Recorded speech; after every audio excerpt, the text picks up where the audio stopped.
Questions for Evangelist Mark Finley.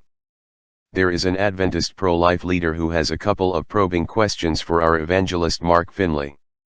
Do you think that Pastor Finley can answer these questions in a satisfactory manner? Here is the first question. How can Pastor Mark Finley tell people that they should leave their church because of the Sabbath to join a church that supports killing children by abortion?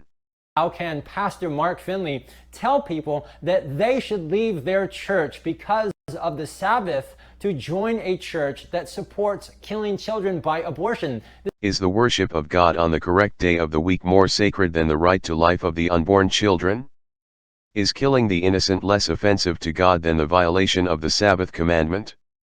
Pastor Finley could say, it is true that the Adventist Church used to justify the killing of certain unborn children, but the New Adventist document on abortion is 100% pro-life.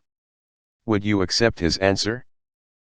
If you do, I must remind you that Section 6 of the new document on abortion still justifies the killing of unborn babies with birth anomalies. This means, for example, that Down syndrome babies have no right to life. Is there such an exception for the violation of the sixth commandment in the Bible? The second probing question our Adventist Prolife has for Pastor Mark Finley is as follows. Pastor Mark Finley, like others, they will literally go to the ends of the earth to win someone to join the Adventist Church, but they will never tell you what we believe about abortion. Pastor Mark Finley, like others, they will literally go to the very ends of the earth to win someone to join the Adventist Church, but they will never tell you what we believe about abortion because they know that if you knew, you'd likely never join. But when you do join, and when you do find out about the sin, and when you begin to ask questions why we are doing this, you are treated with disdain and contempt. This woman is a precious soul for whom Christ died, and now she's gone. Suppose Pastor Finley's profession were the sale of used cars. Would it be acceptable for him to hide known defects in the merchandise he was selling to potential car buyers? Should the code of ethics be less demanding for our evangelists? If full disclosure of known defects in the sale of merchandise is strictly required, does this mean that the sale of Adventism to the world can be exempt from the full disclosure policy?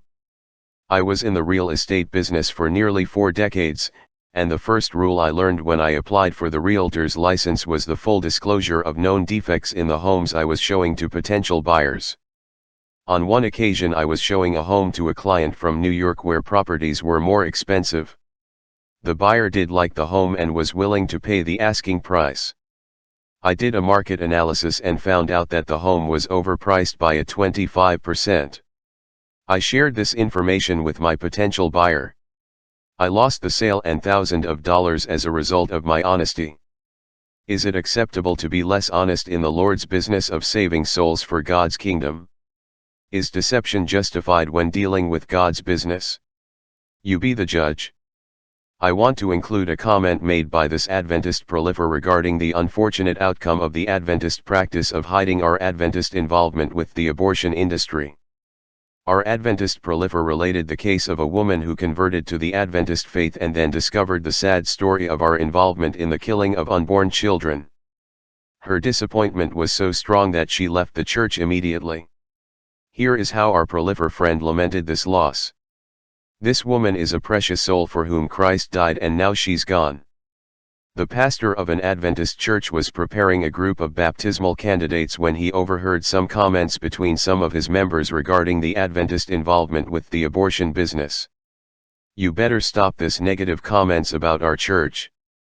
Don't you realize that if these baptismal candidates hear what you are saying, they may lose their interest in joining our church? Should our code of ethics be inferior to that of realtors and used car salesmen? Is deception justifiable in the Lord's business? Save this video. Please, share this video with your friends.